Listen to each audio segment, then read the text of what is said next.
Carlos Yulo's Olympic gold medal win. Talaga namang nakakabilib si Carlos Yulo. Ang 24 anyos na gymnastang ito ay nagbigay ng karangalan sa Pilipinas ng magwagi ng ginto sa floor exercise event sa 2024 Paris Olympics. Ito ay ang ikalawang Olympic gold medal ng bansa matapos ang 100 taon ng pagsali natin sa nasabing kompetisyon.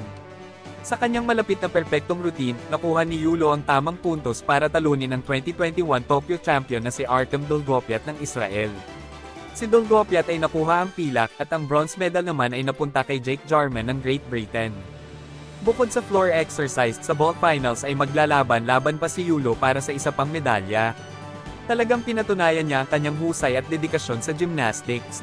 At alam mo ba, dahil sa tagumpay ni Carlos Yulo, magkakaroon siya ng karagdagang premyo mula sa House of Representatives, aabot sa 3 na milyong piso.